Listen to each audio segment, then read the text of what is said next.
Welcome.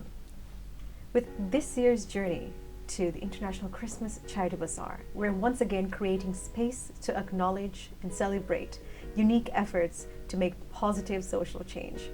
And speaking of social change, there's nothing more beautiful than giving a second chance to a survivor, an opportunity of growth to a survivor.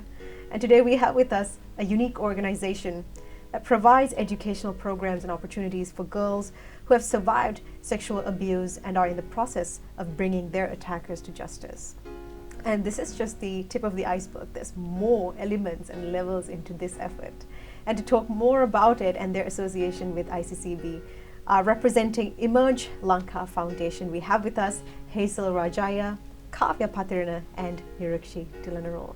Thank you so much for being a part of this. And speaking of Emerge Lanka Foundation, maybe you can, elaborate on what the vision is about and give us an inside look. Sure. At Emerge, we work with survivors of childhood sexual abuse. And let me just give you very quickly a little bit of what happens when a girl reports a case based on situations, because 80% of abuse in Sri Lanka is incest or known, the victim is known to the abuser. The girl is taken out of her home and she is placed within a shelter and for the duration of her court case. Unfortunately, in Sri Lanka, the court cases can last up to 8 years, 9 years, 10 years, average of 6 years, which means that the girl grows up in the shelter without any knowledge of the outside world. So if she's 6, 7, 8 when she goes in, majority of the time she comes out at 18.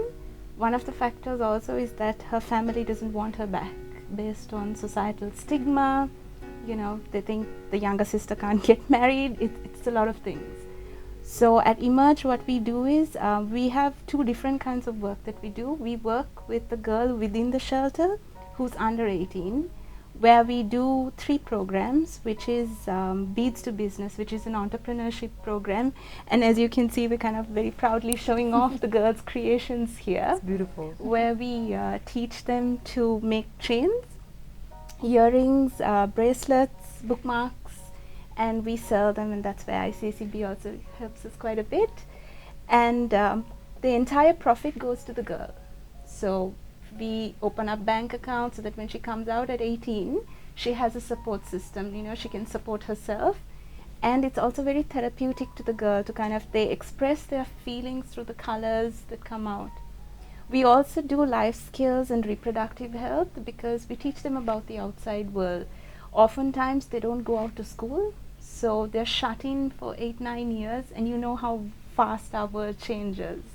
So when they come out, they don't recognize the world that they're coming out to. So we do life skills where we teach them about community, about themselves, about what life is like outside, what is a bank, how do you go shopping, how do you save money, and facing jobs, all of that. And we also do reproductive health where we teach them about reproductive health, how to protect themselves, recognizing what an abusive relationship is, just things that every youngster normally learns from their parents, and these girls don't have anybody. We also do mentorship where we have some extremely dedicated volunteers who come in. Big sister program, they talk to the girl, what are the different professions out there, what's their own life experience, and it gives the girls a lovely outlook, or they're able to understand a little bit about the world that's beyond these walls that they're in. The next part of our program is we work with the girls once they come out of the shelter. We have our own center where we have a speed reintegration of 3.5 to 4 months, where we teach them how to travel by bus. A lot of them don't even know that. How to go out, how to work, how to socialize, and then we find them jobs, accommodation, and they're then standing on their own feet at 18 years. She's very young, but then they always come back to us for support, for strength, for anything that they need. So that's in a nutshell what we do at Emerge. We are 10 years old. We're going to approach our 11th year in August. Nirukshi over here is one of our founding staff members who's been there right from the beginning. She is our Beads to Business officer who does the entrepreneurship program with the girls, and I have Kavya here, who's our shelter lead and our communications officer. So that's just a little bit about what we do at Emerge. Like you said, it's just the tip of the iceberg, but it's quite a complex process. Like restoring a lifestyle that they deserve is quite complex. But congratulations on the efforts so far on that. Thank you so much.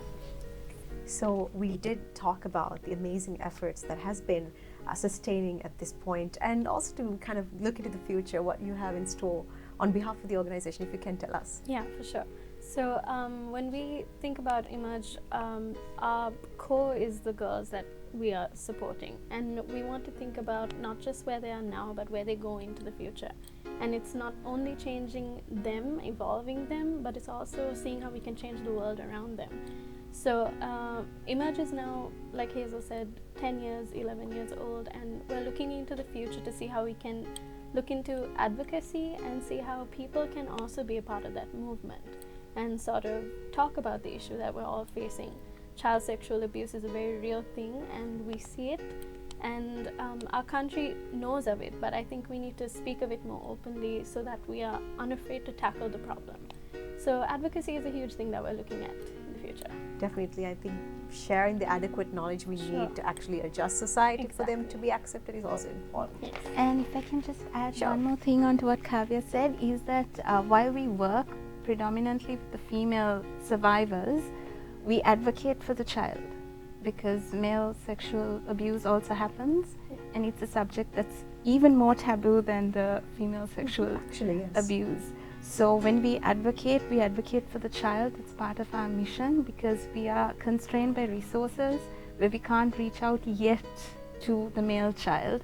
That's one of our plans going forward, is that we also open up our resources for the male child. But yeah, so we also try and advocate to make it inclusive. Definitely. I mean, abuse goes beyond the labels that divides us into demographics. And also, how can, as you mentioned, the knowledge aspect and also the physical resources to mobilize them, they all are a big, it's in association with each other to bring a successful outcome. How can the community engage with us? How can they support you guys? There's a lot that you can do as a community. It's a lot of it is just communicating with each other and knowing where the resources are. And we right now are at a very it's a challenging time right now overall in the world, so we're also thinking of ways we can include people to think about bigger pictures, right? So we're looking at a little bit of rebranding ourselves. So how can we rebrand Emerge as somebody who is not only working in a community but also trying to bring people together to tackle those bigger problems? So in the future, we hope to be a hub of knowledge and resources for these issues. So not only people who are facing these issues can come to us, but also people who want to educate their peers, their daughters, their sisters, anyone, people in their workplace. So yeah, we hope to become maybe, let's say, a household name of resource. And I think one of the things that we are always looking forward to is having ambassadors on behalf of Emerge, people who are not afraid to break the taboo that surrounds sexual abuse. So if you have the heart or the strength to share a post of ours on Facebook, on social media, that means that there's somebody who's learning about us, able to support our cause. Speak up. Speak up about this. It doesn't have to be just through Emerge, but just speak up for a child. If you see something, if you notice something that's not quite right, there are hotlines. If you see our social media, we have hotlines all over where you can call. If something is happening to you, if you are facing abuse, there are hotlines that you can call.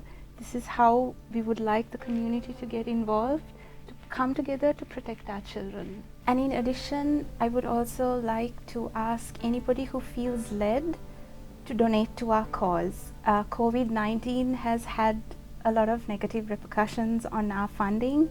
We've lost some funding that was supposed to come our way, and we've also had to close one of our programs because of the lack of funding. I know it's difficult times for everybody, and there's no donation that's too small. So whatever you can spare, whatever your heart leads you to spare, I would like to ask you to donate to not just Emerge, but any cause that supports, the girls who don't have anybody else to support them. because that's what helps us to do our work. And to all our donors, I say thank you, and ICCB, thank you for being there for us and promoting us and supporting our cause. So we did hear a little bit on what the organization is about, and I would like to ask Nirukshi on how ICCB comes into the picture, how they help you with this process. So we have been associated with ICCB for the past 10 years, and it is one of the largest charity events we attend every year, and we do the maximum sales are done at ICCB. So we meet a lot of people whom we talk to them about the girls and the girls we serve, and working with ICCB has been a great experience for us. The committee is full of strong and wonderful women who are easily and friendly to work with. It is definitely a lovely event that we look forward to. And last year it was very special because Emerge was chosen as a recipient for a donation. So we thank them very much for their wonderful gesture.